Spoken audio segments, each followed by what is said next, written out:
is The Opinions, a show that brings you a mix of voices from New York Times opinion. You've heard the news. Here's what to make of it.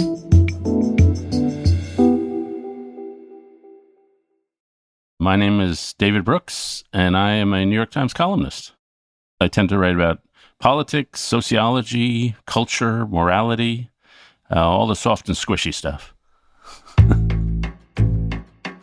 If you ever saw that movie, Fiddler on the Roof. You have a pleasant daughter? I have 5 pleasant daughters. You know how huggy and warm and emotional Jewish families can be. And this is mine. And this is mine. And this is mine. And so I grew up in the other kind of Jewish family.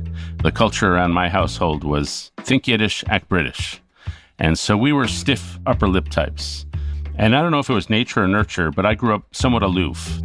I was not a guy who was necessarily intimately involved with others. My nursery school teacher told my parents, apparently, David doesn't always play with the other kids. He just observes them, which was great for my life as a journalist, but maybe not great for having strong bonds and intimate connections. And there's one thing that happened to me about 10 years ago that to me symbolizes a whole way of life.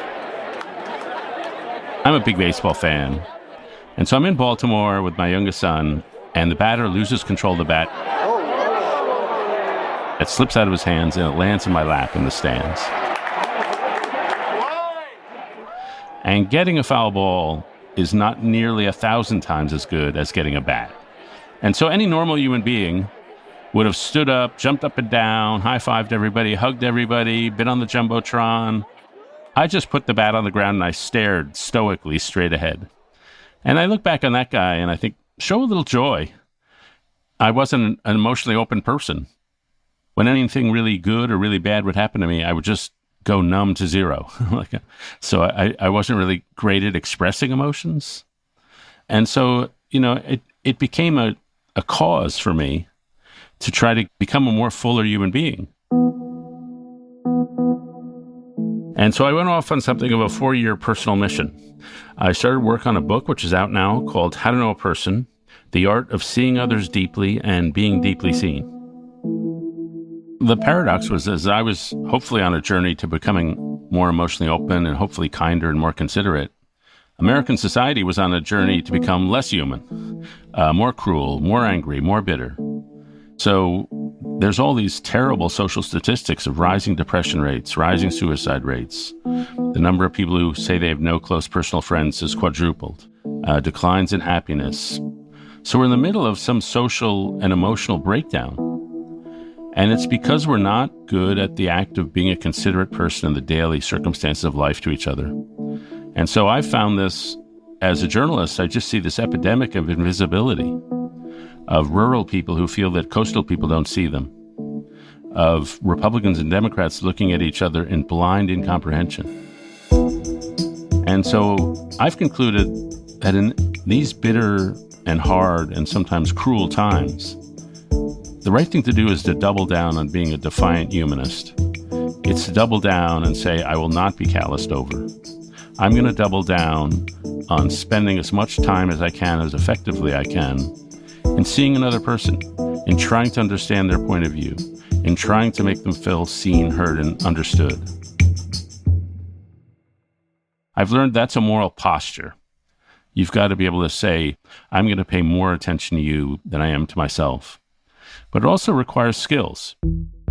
And one of them is treat attention as an on-off switch, not a dimmer. If you're in conversation, you should be paying 100% attention or 0%, but not 60%. Another is be a loud listener. You should be listening so actively to people, you're burning calories. Like I have a buddy named Andy, and when I talk to him, he's like one of those congregations of a Pentecostal church. He's like, preach, preach, preach. Just love talking to that guy. He's a loud listener. Another is keep the gem statement in the center. If my brother and I are fighting over our dad's health care, we may be disagreeing about that, but we both want what's best for our dad, and that's the gem statement. If you're in the middle of a disagreement and you can return to the gem statement, then you preserve the relationship amid your argument. And those are just very practical skills to make you and me better conversationalists. The fact that these skills don't come naturally to me as a person was actually useful in me writing the book. In sports, the people who are often the superstar athletes aren't the best coaches, aren't the best teachers, because it all comes naturally to them. For people like me who have some degree of social ineptitude, I have to think about it. And so for me, even doing this book, it's become a way of life and shaped the way I am normally. Like normally, I was the guy who, if I'm on a bus or a subway or a plane, I've got my headphones in, whether there's music in it or not, because I'm like, don't approach me. And now I'm the guy who doesn't have headphones in. And if somebody seems to want to have a conversation, I'll do what I never used to do. I'll have a conversation with a stranger. On the other hand, I walk into a conversation and I think I'm going to ask questions. I'm going to be the curious one. I'm going to make them the center of attention. Then I have a couple glasses of wine and I start telling funny stories about myself. And then I leave very disappointed that Mr. Ego took control. On the journey to being a full human being, maybe I'll give myself a B-. So I know what to do. Like, I know how humans operate a lot better than I used to. And I'm proof that no matter how old you are, you can change.